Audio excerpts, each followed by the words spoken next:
If you don't feel like watching the whole thing, you can just check the timestamps in the pinned comment. Also, sorry for the audio quality, I recorded it on different days. I read a lot as a teen, but it became harder and harder to focus on the pages over time. I could still manage reading fanfics and comics for a while, even became a very enthusiastic manga reader during the pandemic up until 2 years ago. I was never into reading romance as much as watching it on the screen, and I still do, but after clicking on a few video essays about book talk drama, romantasy looked fun, so I decided to download TikTok and give reading books another try. I like romance, and I love fantasy, especially fairy tales and mythology, so this was right up my alley. And from what I've seen, many of the romantasy books nowadays are either an adaptation, rewrites, or based on old fairy tales and mythology. And out of the hundreds of books to choose from, I picked what is considered one of the most popular ones, ACOTAR. I actually didn't hear of ACOTAR when I was in my peak about the boring books back in the 2010s, but thanks to all internet osmosis I know it is based on Beauty and the Beast. Which version? I have no idea. My best bet is on the Beaumont's version, since that is the most well-known one besides the Disney adaptation. I also already know how the first book ends after kind of accidentally spoiling myself while scrolling on YouTube Shorts. From what I understand, the female protagonist is a 19-year-old teenager who's a hunter, then fatally wounds a fairy and gets dragged away as punishment to a magic land by another fairy, then becomes a fairy at the end of the book and the curse that plagued the fairyland gets lifted, and there's like a hot dark fairy lord who's like 6-7 centuries old but emotionally clocks in at about 20 or 23, and they clap cheeks because of course they do. I have seen shorts saying ACOTAR is not a revolutionary book, though I know it kicked a trend that is still going on till this day, but I don't care much about that, I think. I just want to see what Sarah J. Maas did with the lore surrounding the fairies and be entertained. I'll be reading the book in both the Spanish and English versions just because I sometimes get tired of reading in English, and switching to my native language makes things easier. I actually just finished the first 6 chapters of ACOTAR mostly because that was about as far as my focus would let me go, and despite a few pet peeves like how the author does a very specific thing when describing the mood or background, handling the visual differences between the fairyland and the human side, and a handful of practical historical living details in the medieval age where I think this story takes place, I very much like them, especially the first 3 chapters, those were my favorites. But anyway, I better start if I want to put this video under the 30-minute mark. In chapter 1, we learn about Feyre's internal and physical struggles while she's out hunting. She explains how it has been rather difficult to find food these past few days because of winter. She is forced to go deeper into the woods as the animals move closer and closer to fairy territory, which we are told is extremely dangerous for mortals.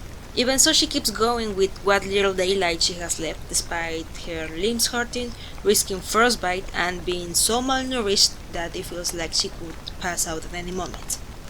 Which, side note, I know that the suspension of disbelief is that she can perfectly use a bow and arrow even in her frail and famished state, but it is actually not abnormal for the human body to still have energy and strength in survival situations. One example of that is the plane crash of the Andes Mountains of Argentina in 1972. Feyre has heard from other hunters that massive wolves and other creatures started roaming at night, and because of that she and the other hunters prayed to what she called forgotten gods, that these animals were normal and not of fairy nature. And by this point, what we know about the Fae is pretty limited.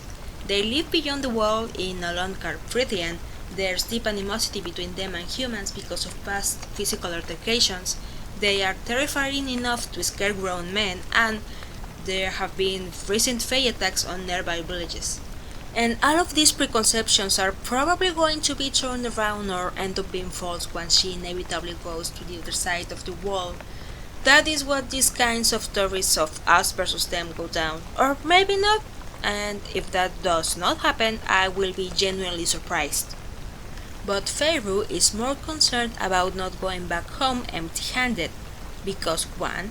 Her family already ate the last loaf of bread the day before and she won't risk going through another week without food, and 2, and I quote, I knew the expression that would be on my 2 elder sisters' faces when I returned to our cottage empty-handed yet again.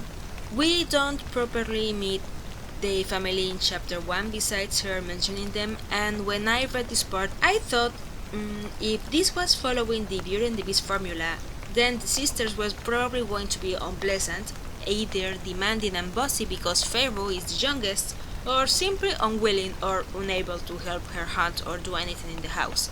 And there was definitely going to be a dad that was very fond of Feyre and a brother or 2. Turns out I was partially right with my theories.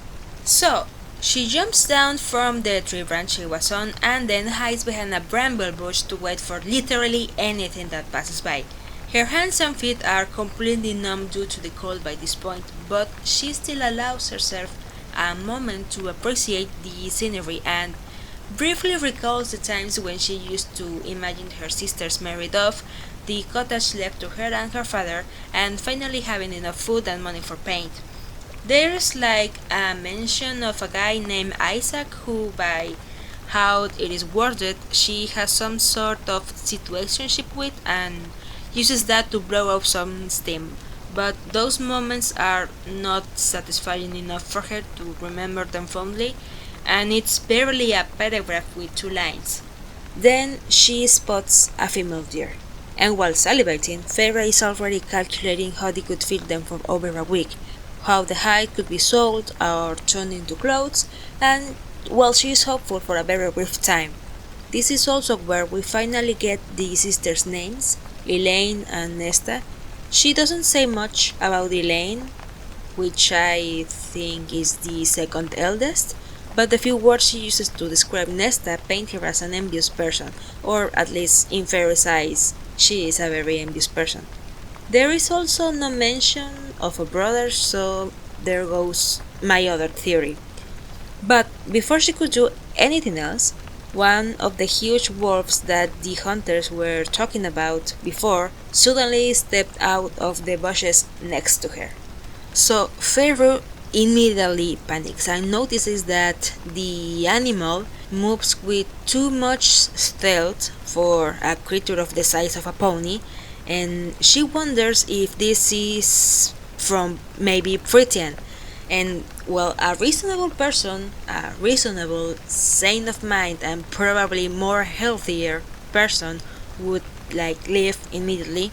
And part of her brain actually knows that it would be better if she just bolts. But Feyre is very hungry, tired, and desperate, and starts thinking that if it is from Prythian, then getting rid of the wolf it's the best option, not for just her and her family, but also for the whole village. She turns then to her quiver on the ground, which has only 3 arrows left, 2 regular ones, and 1 ash arrow with an iron tip. And ash, according to what she knows, supposedly slows their Wolverine-like healing abilities long enough for humans to do any significant damage, which is why the majority of the ash trees were destroyed by the fairies and the few that remain are hidden away behind noble walls.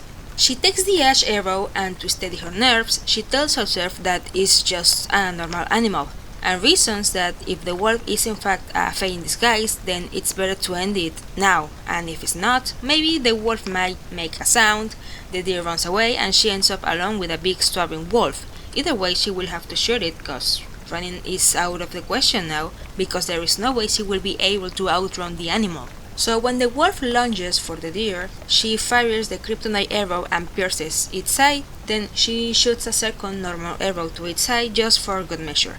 Both animals go down, and the deer that had been caught in the wolf's mass will be used for food. And since the wolf is too heavy to carry, she skins it instead and takes the hide. Exhausted, filthy, and covered in animal guts, Feyre finally heads back home. And that is how chapter 1 ends.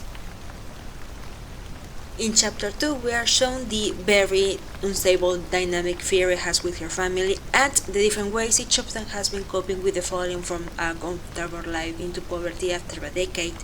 Out of the first 3 chapters, this one is easily my favorite because it's so uncomfortable, so irritating, irking, and very entertaining to see the dysfunctional family trying to maintain a somewhat normal living situation. The father is basically dissociating. The middle sister refuses to do anything physically taxing while being sheltered except for the flower thing. The eldest is so full of resentment and so bitter that she won't lift a finger unless there's something in it for her, and the literal teenager had to be parentified to be the provider and responsible for everyone else. Feyre is doing everything she can to get money despite being malnourished. She's still a teenager, cognitively speaking, yet she is the breadwinner, the budget manager, and the general caretaker of the entire household, sort of, and probably even mends their clothes too. She wants to live and has imagined it on more than one occasion, but the idea that her family depends on her to survive and that it's her responsibility to keep them alive has been completely internalized in her mind. And yes, I know this is partially because of what her mother made her promise on her deathbed, but I completely believe that even if there was no promise, she would still internalize that she is responsible for everyone. These types of protagonists tend to have an Atlas complex. And well, it is nighttime now, and Feyre finally reaches home, a small dilapidated cottage where she and the other 3 members of her little family begrudgingly live. At this point, she is nearly at the edge of collapsing from exhaustion, while the laughter of her 2 sisters reaches her ears. And Feyre, besides thinking that her sister should be using her time to chop wood instead of chattering, smiles. She reaches the threshold, and we are told that her father was once scammed out of one of his wooden sculptures for a man who claimed to have high fire blood down his bloodline to carve some charms of warding against the fairies.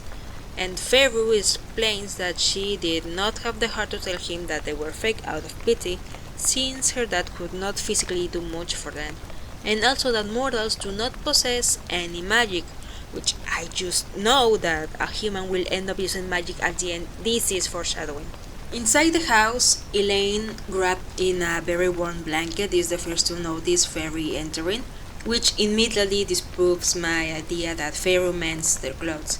And Feyre describes Elaine as someone who, despite 8 years of poverty, still takes care of herself. And we also learn that the 3 sisters all have golden brown hair. There is a brief mention of a past summer when the family had enough money to buy small luxuries, like paint Feyre bought to decorate the inside of the cottage. Elaine then asks about the deer and Welp with a look of hunger in her eyes. No one comments on the blood Feyre is drenched on, or offers any help, reinforcing the long-held belief that her absence only matters when she brings food. She briefly recalls a promise made to her mother on her deathbed because promises, apparently in this world, carry a lot of weight and should not be taken lightly, at least in Feyre's eyes. We then meet the other 2 members of the family who are sitting by the fire, Nesta, the eldest sister, and their dad who has his crippled leg held close to the flame. After Feyre sets the deer and pelt on the table, Elaine asks how much time it will take to have everything cleaned. Feyre then explains that neither her father or sisters have ever dirtied their hands with blood. Everything she knows was learned from other people outside her family. Feyre then drops the deer on the table, and her father, clean and well-groomed much like her sisters, thanks her for bringing home food. Nesta immediately snorts as she mocks anything their dad says. Though exhausted, Feyre glares back, explaining that Nesta has been the angriest about losing their former life and has resented their father ever since. While he clings to dreams of regaining their wealth, Nesta spends whatever money Feyre doesn't hide, and then wonders who amongst them is the most miserable. After that, Feyre begins planning how to ration the meat, drying half of it and then selling the hides, already aware she'll do most, if not all, of the work herself. More context is given about her father's injury. His crippled leg aches in cold and damp weather, forcing him to keep it near the fire. He actually carved his own cane, which Nesta often leaves out of reach. Feyre then recalls the night that Creator's men broke into the cottage and shattered his knee while Nesta and Elaine hid. She stayed, begging and sobbing as she witnessed every scream and crack of his bones. The men vanished afterwards with their belongings, and most of their remaining money went to a healer. But even if her father eventually learned to walk again, the petty money from his wood carvings was never enough to feed them. When every coin was finally gone 5 years ago and Feyre announced she was going to start hunting, the dad didn't argue. He didn't even look from his carving. He just let his 14-year-old daughter walk into the woods that even experienced hunters were afraid of. He's slightly more aware now, she says, sometimes even limping into town to sell his work, but he never earns much. Elaine and Nesta start arguing about what the money from the hide should be spent on. Elaine wants a new cloak, understandably, but Nesta demands new boots, even though hers are still perfectly fine, unlike Feyre's, who just stays quiet, fully aware that her boots are literally falling apart and are too little for her feet. Elaine then starts whining, prompting Nesta to shut her up. They begin bickering over who gets the money from the hide. While they are fighting, Feyre notices her father standing at the table, leaning on it for support and examining the deer, and then the wolf belt. He realizes what it is and immediately looks worried, asking her where she got it, and she answers that it was from the same place as the deer. Her father looks at Feyre's weapons, clearly noticing the blood on the ash arrow, putting 2 and 2 together, and starts to comment on how dangerous it was. But Feyre cuts him off, insisting that she had no other choice, though what she truly wanted to say was that since he no longer leaves the house, without her, who always goes to hunt, they would all starve. We then see Nesta putting her attention on Feyre, insulting her smell, and how dirty she looks, mocking her as an ignorant peasant, a reminder of the education Feyre lost when their fortune collapsed. But Feyre, knowing she has to be the bigger person here, swallows her anger and asks Nesta to at least heat water and tend to the fire, only then noticing that there are just 5 logs left. Though fed up, Feyre keeps her voice steady and asks Nesta to rise at dawn to chop wood so they won't be eating any cold meals, but she still refuses outright, and Feyre, already done and tired, opts to tell her father to ready the knives for butchering the deer and retreats to the bedroom without waiting for a reply. Said room was barely large enough for a rickety dresser and the heavy ironwood bed the sisters share, the last true remnant of their former wealth, which was a wedding gift from their father to their mother. It was the bed they were all born on, and the bed where their mother died, and I know they shouldn't complain about it, but I would drench the heck out of that bed in holy water if I had to sleep there. Over the years, Feyre has painted decorations around the cottage to make it look less bleak. She has painted almost every surface minus the bed, and after dumping her clothes onto the dresser, she looks at the little paintings on her and her sister's drawers, and Feyre admits she doesn't know why she ever thought her sister would mention the drawings, because just like her efforts, they go unnoticed. And the book doesn't say it, but I bet she has little white hairs or a bald spot for all the stress. It's a miracle she barely manages to not collapse on their creepy and probably haunted bed, actually. We don't get to know which family member or members cooked, but they end up eating roasted venison. Feyre lets everyone have a second helping, even though she knows it's probably a bad idea, because rationing the food, before declaring the rest off limits. And while they are at it, she starts thinking about the next tasks for the night to be completed, which are prepping the remaining meat and curing both hides to take them to the market the next day. Already knowing she'll get underpaid, but she can't afford to travel further for a better deal. And not to be naggy about it, but the tanning process takes several days, especially with a hide as big as the totally not fair wall one she hunted, but well, moving on. The utensils don't match. Her father had salvaged them from the servants' quarters where the creator tore them apart, and her mother's dowry silverware was sold long ago. This makes Feyre think of her, a woman distant with her children, charming in high society and utterly devoted to her husband. She loved parties more than parenting, and the only real interest she showed in Feyre was how her talent for art might secure her a good marriage. And my theory is that this world, the human world at least, is based on the late Middle Ages. But even if it wasn't, didn't rich people always hire staff to look after their offspring? Nannies, governesses, teachers, anything to prepare them for when they inevitably marry or inherit the land. Wasn't that a normal thing for high society to do? Not raise their kids personally? Not saying that's a good thing, I'm just pointing it out. Feyre thinks that seeing their wealth and status vanish would have broken her mother, or more like give her an aneurysm given how she described her to be. And as grim as it is, perhaps her death was a mercy, she thinks. One less mouth to feed, at least. Almost nothing of her mother remains in the cottage but the ironwood bed and the vow Feyre was made to promise her on her deathbed.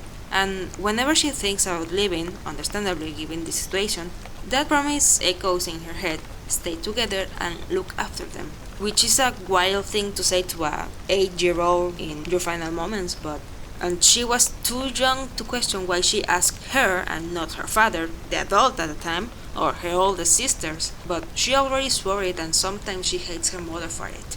And back to her sisters, Nesta is complaining as usual about the villagers, their manners, their clothes, their audacity in pretending to rival high society, which I would call that projecting given her situation, but their former friends don't talk to them anymore because the poor, and Nesta treats the townspeople as if they were beneath her because the poor, and Elaine quietly does the same. And while Nesta recounts an encounter with Thomas Menray, the Woodcutter's second son, Feyre is drinking hot water since they can't afford tea, which we'll put a pin on that. Elaine casually reveals that Thomas wants to marry Nesta, allegedly, and their father barely reacts at all, completely checked out, smiling faintly at Elaine, and Nesta meanwhile zeroes in on Feyre, ready to turn this into another argument. Feyre points out that Nesta refuses to chop wood but somehow wants to marry a woodcutter's son. Nesta immediately turns it around, accusing Feyre of just wanting her and Elaine married off so she can paint in peace, mocking one of her table paintings. Something Feyre already knows is flawed because she didn't have enough colors to paint. She has to physically stop herself from covering it up. Then she shoots back, telling Nesta that if she ever wanted to marry someone worthy, she would personally walk her over to their house to drop her off, but Thomas isn't it. Nesta doesn't care and claims he's going to propose soon, and she won't have to eat scraps anymore. Then she makes a low blow, mocking Feyre for sleeping with Isaac, and during this, their father stays completely silent. The two sisters continue. Feyre points out that Thomas' family is barely better off than theirs, that Nesta would just be another mouth to feed, and then points out the obvious, that they can't afford a dowry, not for Nesta, nor for Elaine. If Nesta wants to live, fine, but they have absolutely nothing to offer to any potential husband. Nesta insists they are in love, and Feyre shuts that down immediately. Love can't feed people. That sets Nesta off, accusing her sister of being jealous and brings up rumors about Isaac marrying someone with an actual dowry. Feyre stays firm and says it plainly. They have no money, no livestock, nothing. And while Thomas might want to marry Nesta, realistically she'd be a burden. That's when Nesta calls Feyre a half-wild beast, accuses her of barking orders non-stop, and tells her that one day no one will remember or care that she ever existed, before storming off with Elaine following after her and slamming the bedroom door. Feyre is already used to those insults, since Nesta only uses them because she saw how they affected her sister once, and they still hurt just as much. After the fight, Feyre tells her father he should talk some sense into Nesta, but instead, he argues that even if it's impractical, hope matters just as much as food, that without it they can't endure. He asks Feyre to let Nesta believe in a better life and a better future, and yes, I am partially on board with what he's preaching, but I do not think he has the right to say that specifically to Feyre. Feyre stands there furious and trapped in their tiny cottage, staring at one of the foxglove paintings already chipping and fading, something she knows will eventually disappear completely, like it never existed, like she never existed. She looks back at her father and says flatly, "There is no such thing." Chapter 3 opens with Feyre heading into the village on market day, carrying the two hides by herself. The road is muddy, which Elaine and Nesta loudly complain about, and they only came along because they saw the hides and smelled potential money. No one talked after last night's fight, but Feyre notes that Nesta did get up at dawn to chop wood because she knew the hides would be sold today, according to Feyre's reasoning. They walk through the bleak winter-warm village towards the market square. The houses, as Feyre describes, are doubled with the cold, making everything worse. Before they arrive, Feyre smells hot food and spices, sugar, rosemary, salt, probably, things they can't afford. And I am biting my tongue to prevent yapping early about gardening and farming in the Middle Ages, because I have things to say about it, especially with the thieving and hunting, but mostly with the thieving. On the way of the market, Feyre briefly thinks that if the sale goes well, she might be able to buy something nice for once. That thought dies immediately when they nearly run into a group of the Children of the Blessed, religious fanatics who still worship the High Fae. The elders only tolerate them for a few hours at a time because they make everyone uncomfortable. Everyone remembers that the High Fae weren't gods, they were overlords. And it did bug me a little that Mass used the word remember instead of everyone was told, because none of the humans alive would have been present during the revolution against the fairies that many centuries ago. One of the acolytes, a young woman wearing actual silver, stops them and asks if they listen to the word of the blessed. But Nesta intervenes. She sneers and pushes the acolyte aside, telling her to take the fanatical nonsense somewhere else. The girl backs off, and Feyre can't help but think that antagonizing them like that might not be the smartest move, which I agree. And because the woman, I'm calling her Liz to make it easier for me, insists on continuing her sermon, Nesta shows her the iron bracelets that she and Elaine have. Liz gasps, clutching her pearls, and Nesta says that she should be wearing iron, not silver bells meant to attract fairies. Liz tries to protest, but is silenced. Two wealthy farmers' wives join them, throwing insults at the acolytes, calling them fairy-loving whores, and one of them, who had a braided iron necklace, recalls centuries of human cruelty at fairy hands. Liz still tells her testimonial. Back at home, a cousin's friend grows into breathing as an offering and never returned, rumored to be living in luxury as a high-faced bride. Nesta replies coolly that the woman was probably eaten. The acolyte insists that Prythian is peaceful and prosperous and that the High Fae would never harm humans. Nesta dismisses her and Elaine grows uncomfortable as more small villagers gather around them. Feyre steps in, noting the girl's spotless robes, silver jewelry, and untouched skin. She tells Liz that she's fighting an uphill battle. Liz responds with serene conviction that this is a worthy cause. Feyre ignores the acolytes as she and her sisters enter the market, knowing they'll have to go home through another route to avoid them. Elaine remains visibly shaken, and Nesta looks as if she might go back to start another confrontation. Feyre dismisses it and tells them to meet her in an hour before walking away. When she is finally alone, she considers her options. Her usual buyers, the cobbler and the clothier, who always buy her goods at a lower price, and a new third option, a heavily scarred, armed woman sitting casually by the broken fountain, a mercenary. Feyre decides that today won't be business as usual and approaches the woman, but stops at a cautious distance. The color of her eyes catches Feyre's attention for a moment before she can stop herself. The mercenary, I'll call her Hilda, makes it clear that she's not here for bargains. Feyre offers the wolf belt and the deer hide, telling her she hunted them herself. Hilda adopts her and demands to know how, and after Feyre explains, Hilda inspects the goods and names a price that is far higher than expected. Feyre is sure she is being overpaid and does not like the idea of someone pitying her, but Hilda is blunt. Other traders are not being fair today and she is choosing to pay fairly. When Feyre asks why the generosity, Hilda explains that someone once helped her family when they needed it most, and this is her way of repaying that debt. Feyre offers her father's wood carvings to balance the scales, but Hilda refuses. She travels light, but values the pelt since it saves her the hunt. Feyre reflects on their poor territory, too small to afford a standing army toward the guard with Prythian, relying instead on the ancient treaty. Wealthier landowners hire mercenaries for protection, but in the end, it's a false comfort. Besides Ashwood, nothing can truly challenge a fairy. Despite this, villagers cling to iron charms and wards sold at the market, hoping for even a few minutes of protection. Nesta and Elaine wear iron bracelets whenever they leave home, and Isaac does too. He once even offered to buy her one. She refused, obviously, because, according to her, it felt too intimate.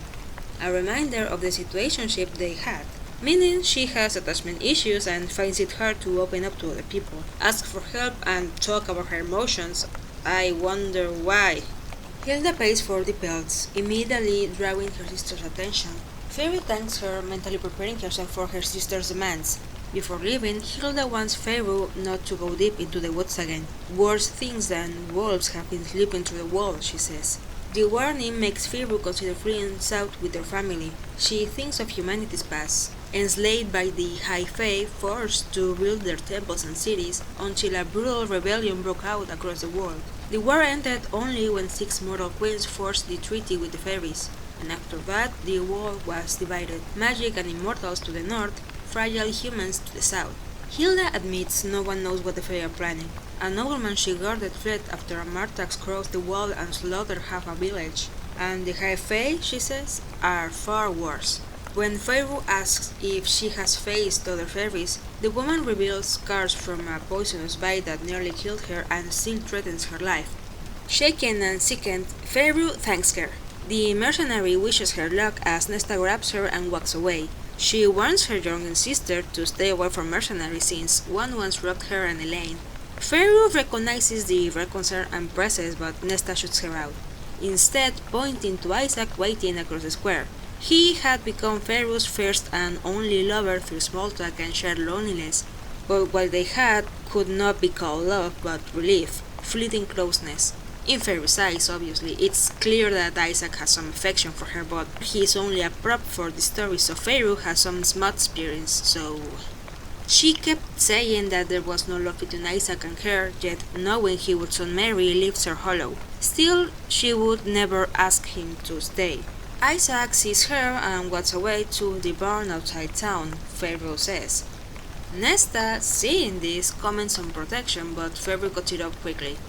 Isaac did take responsibility for preventing a pregnancy because Feyre would never have risked it otherwise. That day passed quietly. The sisters spent the money on small things, including new boots, a new cloak, and a new chisel for the father. Nesta even chopped more wood without being asked, a small but telling peace offering, and for once the cottage felt almost calm. Feyre chooses that moment to finally confront Nesta about Thomas Mandray, but she never got the chance. A deafening roar interrupted the moment. Snow exploded inward as something enormous forced its way through the doorway, ending the fragile peace in an instant.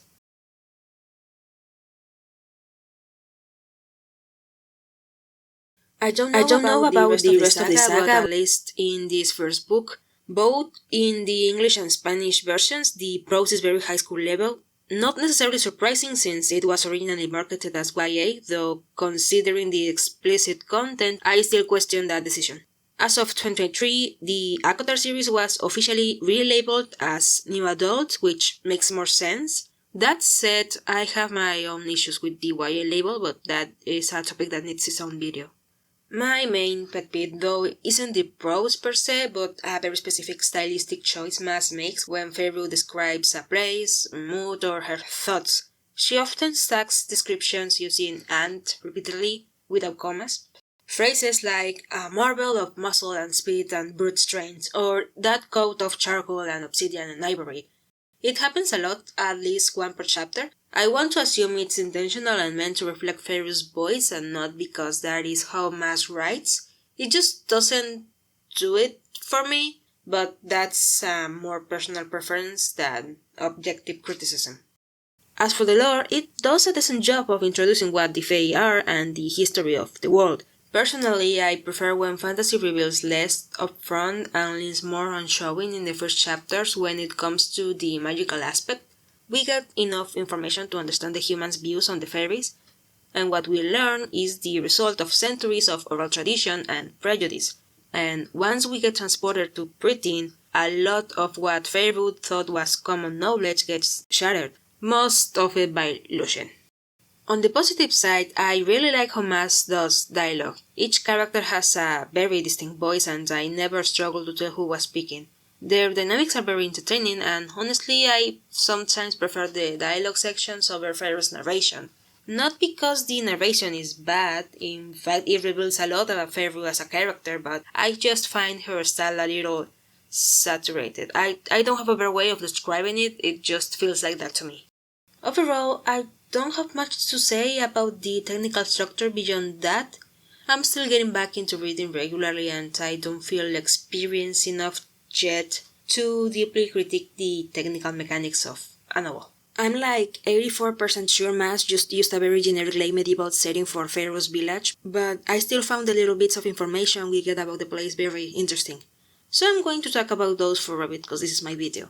And just to be clear, a big disclaimer over here, I have absolutely no idea whether Mas actually did research on medieval history or pre-industrial European societies when writing ACOTAR. Maybe she did, maybe she didn't. If you know the answer, well, let me know. Besides fantasy and romance, I am very interested in history. Reading about it is something I do for fun, so do take what I am about to say with a pinch of salt. And don't hesitate to correct me with sources if I got something wrong, since I am an amateur on this.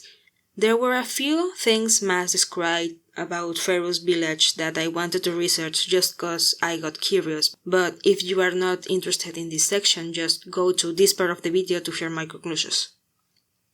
As I said before, I think the human side of the world is loosely based on the late Middle Ages, in Northwest Europe to be more specific, and in what is now the UK, since in most medieval fantasy settings that's the default period people subconsciously fall back on, especially if they are not focusing heavily on historical specificity. It's the version of the Middle Ages we see most often in media. The village where Feyre lives doesn't feel particularly alive, a bit ironic considering that later we see that Tamlin's massive territory is nearly empty, but the village also feels strangely hollow. You could argue that because of the recent Feyre sightings, many people have evacuated, and that could be a good explanation, though Feyre says nothing of the sort in all the chapters that I have read. She, in fact, wonders why people would ever live near the wall, but her village feeling somewhat empty could also be explained in the way she sees the world around her and the isolation theme that is very present in the first 3 chapters, which I'll talk about later.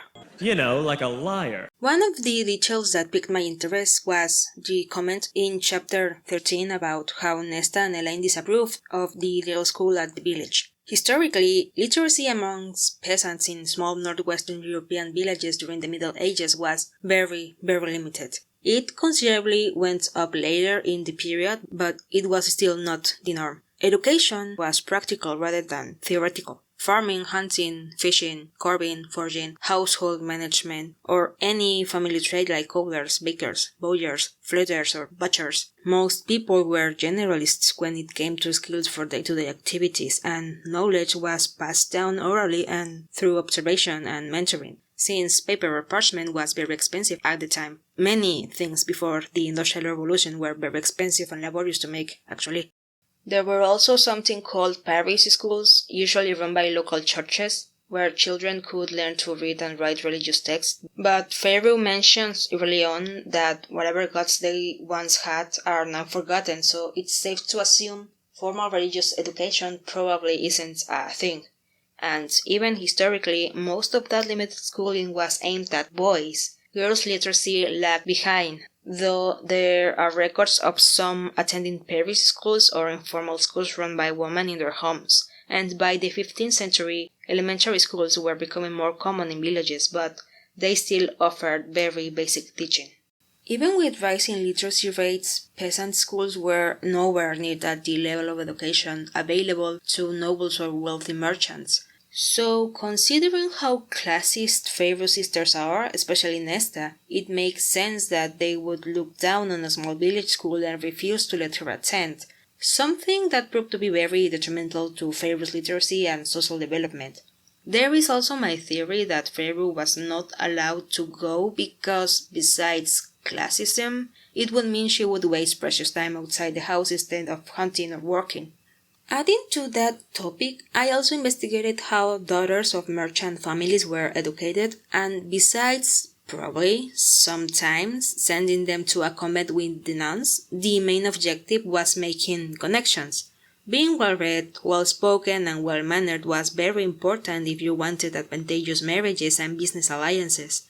Girls from wealthy merchant households were taught at an early age, by paid tutors or by other women, reading and writing, for basic arithmetic to managing accounts, religious studies and domestic management, alongside sewing, dancing, music, painting, besides other requisites one must have to be a proper woman. So, yes, Pharaoh's mother was very neglectful for both our standards and for the standards of the century I think the human world is loosely based in.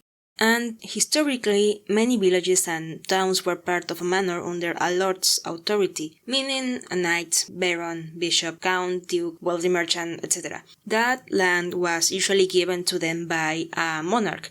I actually kind of pity whoever owns the land where Pharaoh's village is, since, according to the map, it is the closest to the border. And we are told that the territory is too small and poor to maintain a proper army, meaning that the lord of that district likely lacks the resources to sustain retainers, fortifications, or even a structured militia. In a late medieval northwestern European context, that would suggest a marginal state, thinly populated, agriculturally weak, and very fiscally limited. And 15th century lords didn't necessarily have private militias, but moving on. This can also explain several irregularities, such as the apparent absence of hunting laws. In feudal systems, hunting rights were extremely controlled and reserved for the wealthy. This is a stretch, of course, and there is nuance to it, but it was mostly like that. A lord who cannot afford guards would also lack the power to police poaching, especially if the border is with predatory superpower beings. And villagers normally paid rents to the lord and tithes to the church. Still, because the territory is small and poor, the taxes on the village would be very low. We already established that there aren't any religious formal practices or churches, so it's safe to assume there is no tithe. The children of the blessed don't count, I think, because they seem to be more of a wandering nomadic cult and there was no mention of them having a central building. Low taxes imply either very low agricultural productivity, a declining population, or both. This could also explain why, even if Isaac comes from a more accommodated farmer's family, Pharaoh describes them as not being that much better off than the rest. Meaning that if whoever owns the land the village is on can hardly get any proper income to afford swords, then the task of guarding the village falls on the common people, but it's not like they could do much against a fairy either. On another note, I was very close to rant about arrows because I thought what I wanted to complain about was easy and did not need any googling. Yet I still did some research about it and now I don't remember what my complaint was about. I spent like a few days researching arrows and archery. I do know significantly more about arrows now than before, but the purpose of getting such knowledge is now lost. Now, I spent like 2 days looking up the tanning process just to see if the word currying would show up anywhere when talking about fresh hides. Nothing. Not once. And naturally, I just assumed Mas had simply used the wrong term, that she meant tanning instead of currying, which would have made sense, and that would allow me to jab about the tanning process and how long it takes, especially for something as massive as a fairy wolf hide. But no, I even discovered that currying has a mathematical definition, and it also means grooming a horse. But then I had the big brain idea of checking the Oxford English Dictionary, and what do you know? It's indeed a term connected to leatherwork. Apparently, it's a Middle English word, but that was about all I could get because I had to pay a subscription to see the rest of the page. So I kept searching, and finally I found a post that talked about currying. GOP apparently makes shoes and wrote the etymology of the word, and currying referred to dressing and finishing leather after it had already been tanned. And if my reading comprehension is correct, at no point does Feyre says she tanned the hide. She says she is going to currying it. So I keep searching because I was even more confused than before, and turns out that the correct word was curing. Curing means preserving the raw hide so it doesn't rot, with salt, with drying, etc. Tanning is the chemical process that makes the hide into leather, and in medieval times that was accomplished by using urine and feces, and not the only way but most of it. And currying is finishing and dressing the leather after tanning to make it flexible so it doesn't deteriorate fast. So yes, Mas used the wrong word. It should have been curing, or maybe it was a typo, who knows? And finally, what I wanted to talk about, the tea thing, and farming, but most importantly, the child thing.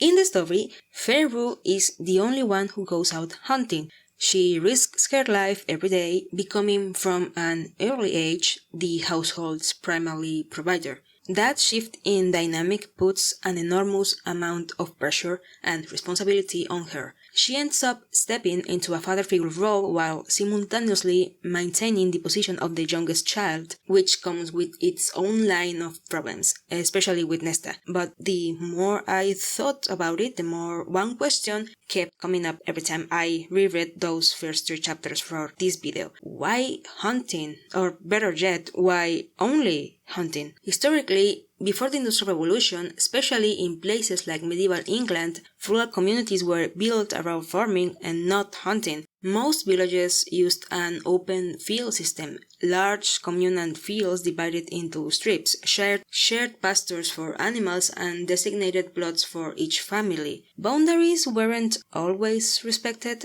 People absolutely moved stones that marked where one boundary ended to claim more land, but that is a whole separate rabbit hole. You might remember that we were taught in school that our ancestors used to be hunters and gatherers before most of them adopted a sedentary life and developed farming. That's because even though pre-industrial farming had its own disadvantages and risks, it allowed people far more control than hunting ever could. Yes, they were still at the mercy of the weather, thieves, blight, war, and disease, but crops could be planted, stored, and rationed at predictable times. That alone made an enormous difference, because hunting is unpredictable, especially on winter months. You could spend days tracking game and return with nothing. Wild herds migrate, forests thin, animals overbreed in one season and then vanish the next. Farming, on the other hand, lets you decide what to plant, how much to plant, and where. You can sow wheat in one strip, barley in another, and peas in a third. Even if yields fluctuate, the system itself is stable enough to support permanent communities. Many also kept domesticated animals like sheep, pigs, a few chickens, and perhaps a cow if they were fortunate. Was it better than hunting? In reliability, yes. Grain agriculture can produce far more food per acre than wild hunted ones can sustain. A successful harvest can feed a family for months, and hunting supplements the diet with protein, but it rarely replaces farming as a primary food source in several medieval societies. But like I said, farming was not without risks either. A bad harvest due to rain at the wrong time, frost, drought, pest, or war could mean hunger or famine. Control was relative, but it still gave people routine and predictability, though it did not eliminate vulnerability. In fact, settling made entire communities dependent on the same fields, and if those failed, everyone was fucked. And let's not forget that the wealthy made it almost impossible for peasants to hunt by putting a sick ton of laws. By the high to late Middle Ages, agricultural practices had improved significantly. One of the biggest innovations was the three-field crop rotation system that improved soil fertility and reduced the risk of total crop failure. However, even with all of this, I could still explain the lack of farming in Feyre's household because of how the two healthier, able bodies living there react at the thought of manual labor. And also, if I ask you, reader, to choose between a farmer and a hunter, the hunter will seem like the cooler and more badass option. Not saying farmers weren't hunters or cool, they could totally be both. Now, the chai thing.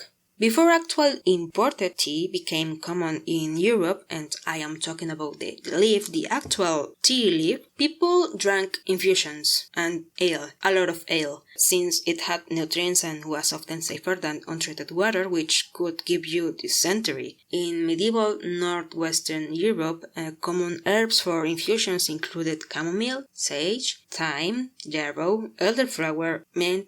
They had plenty of options.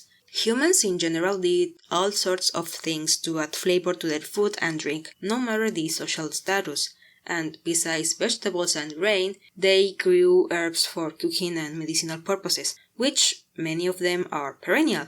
Take mint, for example. Those who have had the fortune or misfortune to find this little seed in their garden know that it spreads like wildfire. You don't even have to try that hard. You have to take active measures so it doesn't invade the rest of the garden. Many herbs are easy to grow, easy to dry, and easy to store, which is why this detail bothers me more than it probably should. Feyre says that since tea is expensive, I don't know if she's talking about the modern term of tea or about the tea leaf. They just drink water. The thing that historically could be risky to consume untreated, which, by the way, it most likely came from a well or a nearby river and someone in the family must have walked with a bucket to get it, and it probably wasn't Feyre, but I'll talk about that later.